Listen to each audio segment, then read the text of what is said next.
friends, welcome to my channel. I am going to read an editorial Empowering Women in Agriculture for Food Security by May Ellen Steiner and Elizabeth Faure. The United Nations General Assembly has declared 2026 as the International Year of the Woman Farmer, garnering the support of over 100 co-sponsors. The resolution celebrates the essential role of women in global agriculture while raising awareness of their challenges, which include property rights and market access. This article highlights insights from a symposia on women in agriculture organized by the Royal Norwegian Embassy and the United Nations World Food Programme in India, with participation and guidance from the Government of India. It distills the discussions over 6 months with 200 participants from diverse fields and backgrounds coming together to address the challenges women in agriculture face. Some of the observations here also stem from a collaborative project called ENACT, ENACT, or Enhancing Climate Adaptation of Vulnerable Communities Through Nature-Based Solutions, and Gender Transformative Approaches in Assam, implemented by the WFP in partnership with the Government of Assam in Nagaon.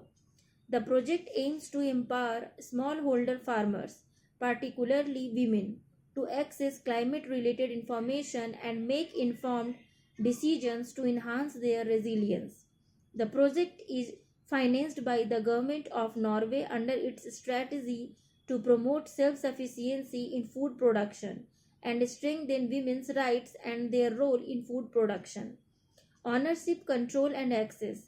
Nearly half the global food supply is made possible by the contributions of women, who are responsible for 60% to 80% of food production in developing countries and account for 39% of the agricultural labor in South Asia. These figures highlight the vital role of women in agriculture, who face barriers and inequalities. In India, the percentage of women who own agricultural land is significantly lower than that of men, despite women constituting a substantial part of the farm workforce. Approximately 80% of economically active women are employed in agriculture, yet only 14% of landowners are women. According to the latest National Family Health Survey, female land ownership is even lower at 8.3%. Women farmers in India report that their lack of land ownership makes it difficult to obtain credit and limits their access to financial institutions. Regular access to information on agricultural planning and advisory is essential for farmers. But women have more limited access to technology, such as mobile phones. These obstacles hinder investments, technology, adaptation, and adoption and improvements in livelihoods. While microfinance and self-help groups provide some access, such loans are often insufficient for significant investments.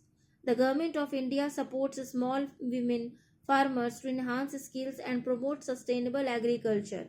The Mahila Kisan Sasaktikaran Pariyojana upgrades skills and increases resources access for women, while the Sub-Mission on Agricultural Mechanization offers 50% to 80% subsidies for machinery. Additionally, 30% of the National Food Security Mission's budget is allocated for women farmers in a number of states and union territories. Empowerment for resilience. Climate change disproportionately affects women farmers by increasing their domestic responsibilities and elevating their exposure to agricultural risks. Our area has been witnessing rapid weather changes. The variety introduced by the project is designed to resist flood damage and the crops can survive underwater. We are hoping for a better harvest, says Nirmali Bora Hazarika from Roha village in Nagaon. By engaging with women farmers, it is possible to develop replicable models of climate adaptation at the village and community levels.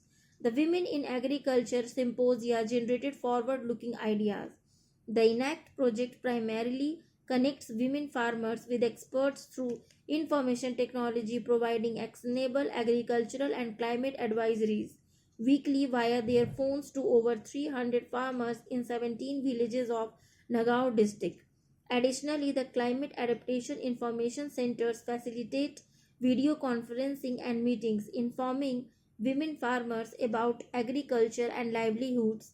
This shows how scalable impact can be achieved by combining technical expertise, diversification through farm based livelihoods, information and weather advisories, use of technologies, and social behavioral change interventions. The project is leveraging partnerships with state and district administrations, which include the Department of Agriculture, the State Rural Livelihoods Mission, and the Departments of Meteorology and Environment. The technology partners include agricultural universities, institutions for sourcing climate resilient crop varieties, rural ecosystems and development, and dependent livelihoods are vulnerable. Responses to risks should reflect community needs and capabilities. The ENACT project emphasizes the promotion of flood resistant rice varieties, livelihood diversification, and market linkages to mitigate crop damage from flooding and promote the cultivation of nutritious local varieties. Women's farmer groups engage in a community based smart seed production system to enhance sustainability. Steps to take: policy design and implementation should take into account the unique needs of women farmers. Granular data with a gender lens are needed to develop solutions tailored to women's needs. This could range from rethinking farming tools to financial needs and practices around saving or credit. There should be a strong focus on agri value chains that support women farmers and are managed by women. Part of this could be to enhance women's access to financing mechanisms and information while supporting their collective action and networks such as women's self-help groups.